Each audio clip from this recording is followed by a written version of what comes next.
सुनरा की गलिया में निकल कवन दुल्हा, निकर कवन दुल्हा।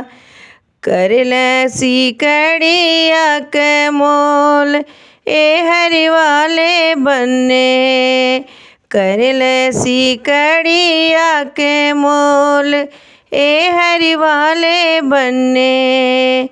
सिकड़ी के मोल दुल्हा तुहसे ना होई है हो, सिकड़ी के मोल दुल्हा तुहसे ना होई है हो। जा अइहा पापा जी के साथ ए हरि वाले बन्ने, जा अइहा पापा जी के साथ ए हरि वाले बन्ने।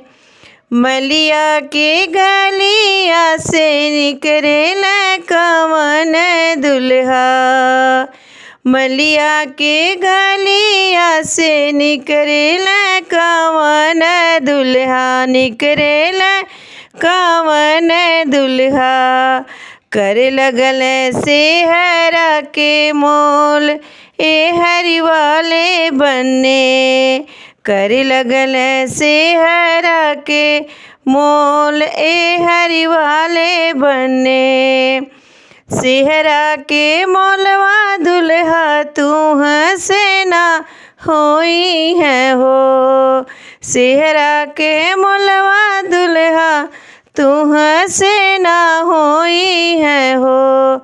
जा अइहा चाचा जी के साथ ए हरि वाले बन्ने, जा अइहा चाचा जी के साथ ए हरि वाले बन्ने। बजजवा के गलिया से निकरेल कवन दुल्हा, बजजवा के गलिया से निकरेल कवन दुल्हा।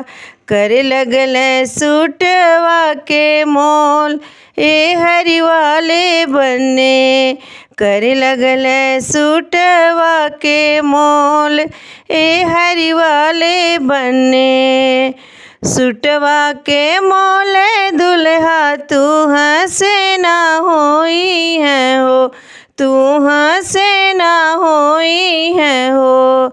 जा अइहा भैया जी के साथ ए हरि वाले बन्ने, जा अइहा भैया जी के साथ ए हरि वाले बन्ने। कवने ही गाँवा से निकरेल कवन दुल्हा, निकरेल कवन दुल्हा।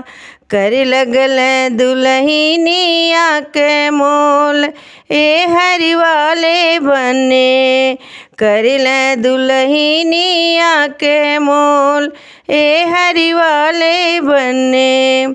दुल्हन के मोलवा दुल्हा तुहसे ना होई है हो, दुल्हन के मोलवा दुल्हे तुहसे ना होई है हो। ले अइहा साजल बारात ए हरि वाले बन्ने, ले अइहा सजल बारात ए हरि वाले